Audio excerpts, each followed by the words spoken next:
What is additive identity of rational numbers? Now, before jumping straight to rational numbers, let's discuss about whole numbers and integers, because it would be kind of revision, because we have already discussed about additive identity of integers and whole numbers. Let's take two whole numbers. Let's say we have 3 and we have 5. If I ask you what should we add to these numbers, first for 3, what should we add to 3 so that we get the result is actually 3, this same number. So you will say that if we add 0 to it, we get back the same number. What should we add to 5 so that we get back the same number 5? You will say again you add 0 to it, you will get back 5. So clearly for whole numbers, for any whole number, let's say it is a, if we add 0 to it, we get back the same whole number. So 0 is additive identity of whole numbers, because if you add 0 to that number, you'll get back the same number. Now let's take for integers. Let's say we have integer -3. What should we add to this number so that we get back the same number? You'll say again, you add 0 to it and you'll get -3. If we take -5 as the integer and if we add 0 to it, you'll get back again -5. So if b is even it's negative integers, if we take positive integer, let's say we have 10 is a positive integer, plus 0, you'll get back the same number. So if b is our integer, if we add 0 to it, we get back the same number. So 0 is the additive identity of whole numbers, 0 is the additive identity of integers. In the same way, it is true for rational numbers also. If our rational number is 1/2, if we add 0 to it, we get back the same rational number. If our rational number is 3/2, if I add 0 to it, we get back same rational number. Even if our rational number is negative, let's say it's -1/2, if we add 0 to it, we get back the same rational number. So if our rational number is of the form p/q, right, we write generally we write rational numbers, we represent rational numbers in a general way with p/q. If we add 0 to it, we get back p/q only. Even if this is negative, then also 0. If you add 0, you'll get back the same rational number. It means 0 is also the additive identity of rational numbers. 0 is for whole numbers, 0 is for integers, 0 is for rational numbers. So this is about additive identity. So multiplicative identity of rational numbers. Now, if you remember, the multiplicative identity of an integer or of a whole number is actually 1. Why? Let's take two whole numbers. Let's say we have whole number as 10 and we have 21, right? Or 210. Now, what should we multiply 10 with so that we get back the same number? That is, the product is actually the same, this number. You'll say simple, you multiply with 1 and you'll get back 10 only. Okay.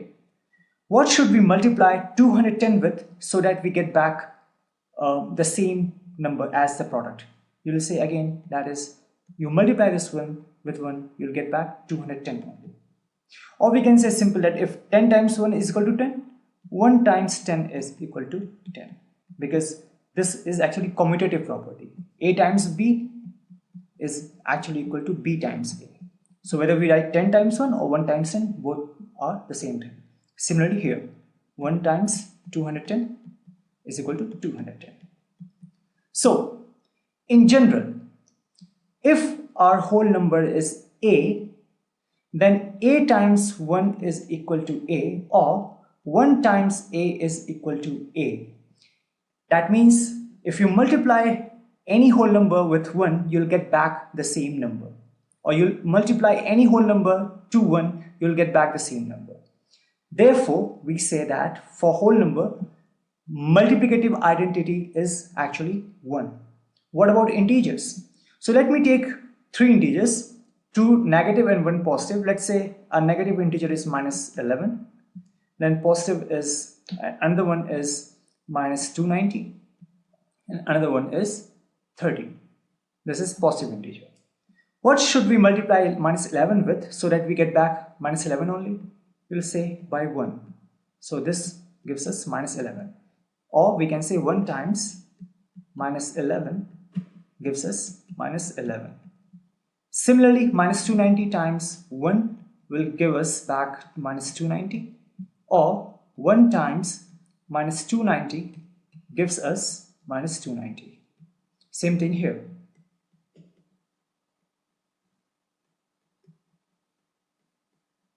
So, for whole numbers, multiplicative identity was 1. Same thing is applicable here also, that 1 is multiplicative identity for integers. Right? What about rational numbers? Exactly the same thing. If your rational number is P or Q in general, like for integers, it is B times, if your integer is B, then B times 1 is actually B, or 1 times B is equal to B. So in general, if we take rational number as P or Q, if you multiply this with 1, you'll get back the same rational number. Even if your rational number is negative, then also if you multiply this one, you'll get back the same rational number as the product, right? So 1 is the multiplicative identity of rational numbers. It was for whole numbers also, it was for integers also, it is for rational numbers also. If you want to check with some examples, let's check. 3 over 2 times 1 will give back 3 over 2 only. Minus 7 over 11 times 1 will give back you minus 7 over 11 only. Or you can say 1 times 3 over 2 will be 3 over 2 only. Similarly, 1 times minus 7 over 11 will be minus 7 over 11 only. So here we can see that 1 is the multiplicative identity of rational numbers, exactly the same way as it was for whole numbers. It is for whole numbers and it is for integers. Let's say we take two whole numbers, 3 and 1000. Okay, so 3, a very small whole number, 1000 is much larger in comparison to this one. Okay, if I ask you what is the negative of this 3, you will say negative of any number is actually, if of a positive number, this is a positive number, so its negative will be minus 3, right? Okay, what will be the negative number of 1000? You will say the negative number of 1000 will be minus 1000. Okay, now this is a negative number of 3.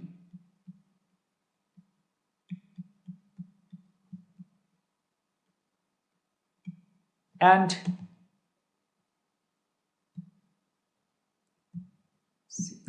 this is the negative number of 1000. If you add this number with its negative number, so this is what? 3 plus minus 3. It's actually equal to what? 3 minus 3 equals to 0, right? 0. If you add this 1000 with its negative number, it's actually equal to 1000 minus 1000 equals to 0, right? So this negative number of 3 and this negative number of 1000 is actually the additive inverse of this whole number and this whole number. Negative number is the only, additive inverse or negative number, both are the same thing, or additive inverse. It means that if you add a number to any number and if you get back 0, that is actually the negative number or the additive inverse of that number. So minus 3 is the additive inverse of 3, minus 1000 is the additive inverse of 1000. Okay, so if you ask that, okay, in that case, if I take, let's say, minus 7, okay, if you ask, now this is actually an integer. Here it is whole number can never be negative. So Now we have taken a negative integer, right?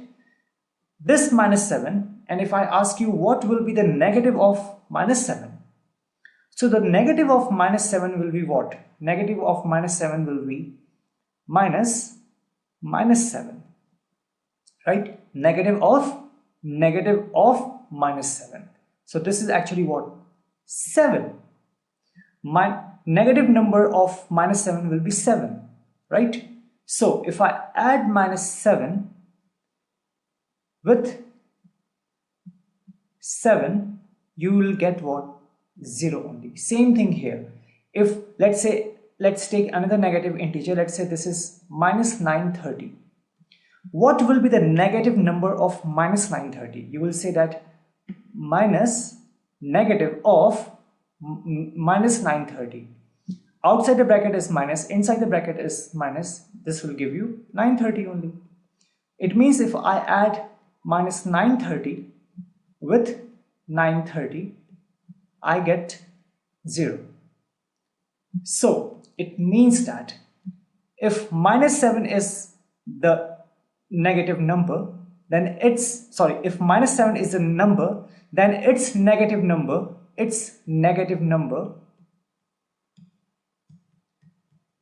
or additive inverse will be what? Plus 7. Similarly, in this case, if minus 930 is our number, then the negative number or additive inverse of minus 930 will be 930. And why? Because if we add the negative number of minus 7 with it, you'll get back 0. Same thing here. It means if your number is positive, let's say a, then its negative number or its additive inverse will be minus a, right? And if you add it, you'll get 0. If your number is negative, let's say minus b, then its negative number will be what? B. And if you add it, you'll get back 0, right? So same thing is in the case of rational number also. Let's say that your rational number is 3/2. It's a positive rational number. If I ask you what will be the negative number of 3/2, you will say the negative of 3/2 means minus 3/2. Yes, that's correct. So if I add 3/2 and plus minus 3/2, then this will be actually what? 3/2 minus 3/2. This is actually 0. Same thing if let's take a negative rational number minus 7/2. If I ask you what will be the negative of minus 7/2, so negative of minus 7/2 means 7/2. So if I add 7/2, that is a negative number of minus 7/2, you'll get back 0. That is what a negative number or additive inverse of a rational number is. So if you have to represent it in a general way, let's say your rational number is, let's write here, if your rational number is p/q, then its additive inverse will be minus p/q, because if you add them, then you'll get back 0. If your rational number is minus p/q, that is it's negative, then the additive inverse of minus p/q will be p/q, and if you add them together, you'll get back 0. So same concept, the same way we have learned about whole numbers for integers, whether positive or negative, same thing is applicable for rational numbers also. In the next video, we are going to discuss multiplicative inverse of a rational number. See you in the next video. Say we have a rational number 4/5. If I ask you what number should we multiply 4/5 with so that we get 1 as the product. So you have to get 1 and you have to multiply it with some number. Now instantly you will say that that number will be 5/4, because this gives you what?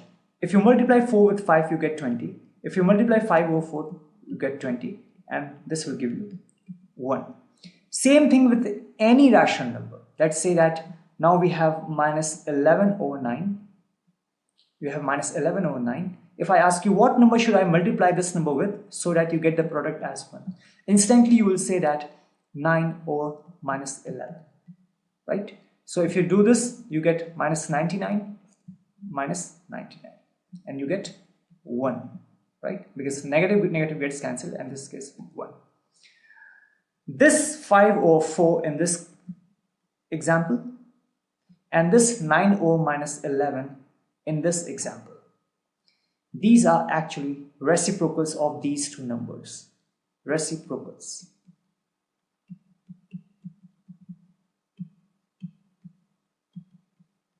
Same thing for this one. Reciprocals are the multiplicative inverse of a rational number. These are multiplicative inverse.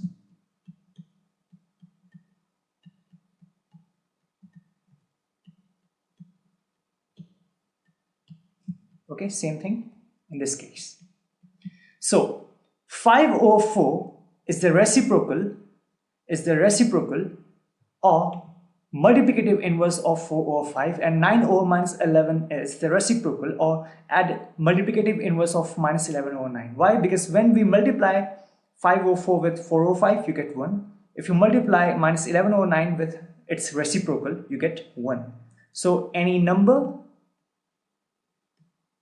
multiplied with its reciprocal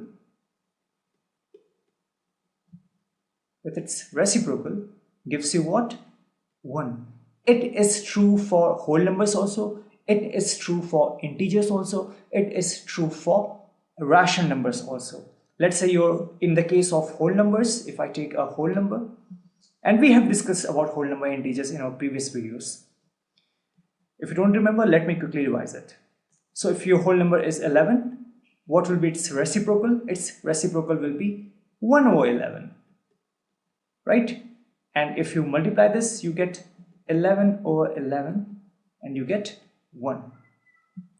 So 1 over 11 is the reciprocal of 11.